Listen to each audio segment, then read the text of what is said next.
हरे कृष्णा। राधे राधे। सभी भक्तों को मेरा दंडवत प्रणाम। स्वागत है आपका हमारे YouTube चैनल पे। अभी हम श्रवण कर रहे हैं श्रीमद् भागवत पुराण और प्रथम अध्याय से आज हम श्रवण करेंगे 41वां श्लोक। चैनल पे अगर आप न्यू हैं तो प्लीज चैनल को लाइक, सब्सक्राइब और दोस्तों के साथ शेयर करना मत भूलिएगा, क्योंकि सब्सक्राइब करेंगे तभी आपको हमारे चैनल का न्यू अपडेट सबसे पहले मिलेगा। तो अभी हम 40वां श्लोक श्रवण कर चुके हैं, जिसमें कि स्त्रियों के बारे में बहुत ही कमज़ोर व्याख्या की गई है, जबकि स्त्रियां ऐसी नहीं हैं और पुरुष ही उनको कमज़ोर या स्ट्रांग बनाते हैं।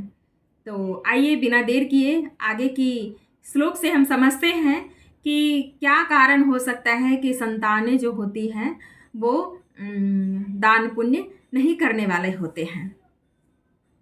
कथा प्रारंभ करने से पहले भगवान को स्मरण करना बहुत जरूरी होता है। कोई भी श्लोक हम पढ़ते हैं तो भगवान को स्मरण किए बिना पढ़ने का कोई फल नहीं मिलता। तो आप भी हमारे साथ दोहराइएगा। हे कृष्ण करुणा सिंधु दीन बंधु जगतपते गोपेश गोपिका कांत राधा कांत नमस्तुते तप्त कांचन गौरांगी राधे वृंदावनेश्वरी वृषभानुसुते देवी प्रणमामि हरिप्रिये वाञ्छाकल्पतरुभ्यश्च कृपा सिन्धुभ्येव च पतितो नः पावनेभ्यो वैष्णवेभ्यो नमो नमः। गुरुब्रह्मा गुरुविष्णु गुरुदेवो महेश्वर गुरु साक्षात् परब्रह्म तस्मै श्री गुरुवे नमः।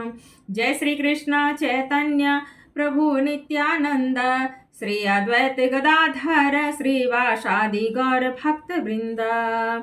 हरे कृष्णा कृष्णा कृष्णा हरे हरे हरे राम राम राम हरे हरे हरे कृष्णा कृष्णा कृष्णा हरे हरे हरे राम राम राम हरे हरे हरे कृष्णा कृष्णा कृष्णा हरे हरे हरे राम राम राम हरे हरे।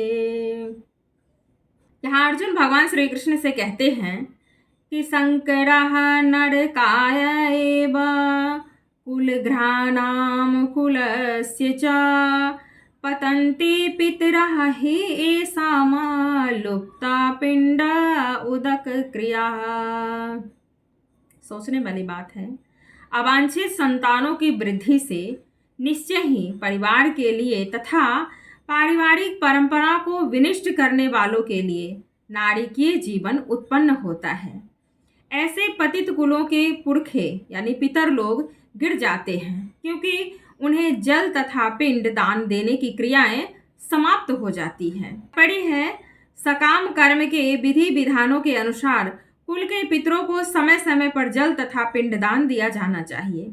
यह दान विष्णु पूजा द्वारा किया जाता है, क्योंकि विष्णु को अर्पित भोजन के उच्छिष्ट प्रभाग यानी प्रसाद उसे खाने से सारे पाप कर्मों से उद्धार हो जाता है।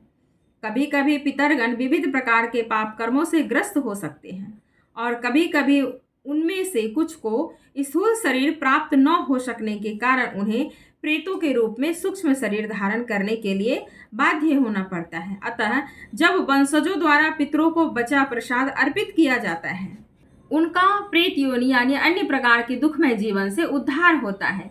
पितरों को इस तरह की सहायता पहुंचाना कुल परंपरा है, और जो लोग भक्ति का जीवन यापन नहीं करते उन्हें ये अनुष्ठान करने होते हैं। केवल भक्ति करने से मनुष्य सैकड़ों क्या हजारों पितरों को ऐसे संकटों से उबार सकता है।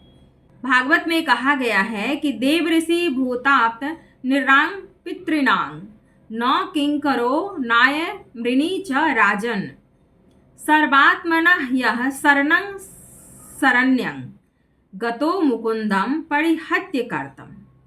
अर्थात जो पुरुष अन्य समस्त कर्तव्यों को त्याग कर मुक्ति के दाता मुकुंद के चरण कमलों की शरण ग्रहण करता है और इस पथ पर गंभीरता पूर्वक चलता है, वह देवताओं, मुनियों, सामान्य जीवों, स्वजनों, मनुष्यों या पितरों के प्रति अपने कर्तव्य या ऋण से मुक्त हो जाता है। श्री भगवान की सेवा करने से ऐसे दायित्व अपने आप पूरे हो जाते हैं।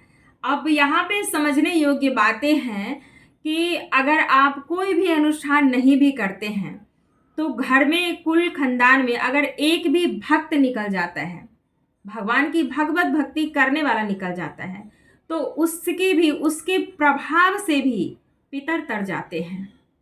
कहते हैं ना कि एक भक्त अपने 100 कुलों को तार देता है। तो भक्ति भी वैसी होनी चाहिए। अगर हम भगवान की भक्ति सुबह शाम जब भी समय मिलता है, कर्म करते हुए भी, घर ऑफिस का कार्य करते हुए भी, गृह कार्य करते हुए भी अगर हम भक्ति करते हैं, सिर्फ भगवान श्री कृष्ण की उपासना करते हैं, ऐसा कहा गया है कि ऑलवेज अगर मन में धारणा रहती है कि हम जहाँ जाते हैं, हम खाते हैं, पीते हैं, पहनते हैं, ओढ़ते हैं, गाते हैं, उठते हैं, बैठते हैं, चलते हैं, सब कुछ करते हुए श्री कृष्ण का स्मरण करते हैं, तो हर जगह अगर भगवान श्री कृष्ण है, हृदय में वास है, रोम रोम में भगवान का वास है, तो उसके प्रभाव से भी पितर लोग तर जाते हैं और उसके प्रभाव से भी घर में बहुत सारी सुख संपदाएं आती हैं। ऐसा गीता में कहा गया है, ये हम नहीं कह रहे हैं, और हमारा भी अनुभव है कि अगर हम भगवान से जुड़ जाते हैं और भगवान से जब से जुड़े हैं, वैसे तो प्रभु की कृपा होती है तभी हमें भगवत भक्ति प्राप्त होता है और मोह माया से हम दूर हो पाते हैं, लेकिन जब से उन्हें सिर्फ और सिर्फ अपना माना है, तब से हम बयां नहीं कर सकते हैं कि हम कितने प्रसन्न हैं। तो भगवान को जब से हम अपना मान लेते हैं ना, तो भगवान भी हमें अपना लेते हैं। ये बात बिल्कुल सत्य है। लेकिन भक्ति भी हृदय से होनी चाहिए, अपने हाथों में तो कुछ भी नहीं है। गीता से हमें बहुत कुछ सीखने को मिलता है। तो प्रतिदिन हम एक एक श्लोक श्रवण कर रहे हैं और आप सबका बहुत अच्छा मुझे सहयोग मिल रहा है, इसके लिए बहुत बहुत धन्यवाद। मिलते हैं नेक्स्ट वीडियो में नेक्स्ट श्लोक के साथ। तब तक के लिए जय श्री कृष्णा, राधे राधे। चैनल पे अगर आप न्यू हैं तो प्लीज़ चैनल को ज़रूर सब्सक्राइब कर लीजिएगा और मेरे वीडियो को अपने दोस्तों के साथ ज़रूर शेयर कर दीजिएगा। हरे कृष्णा, हरि बोल।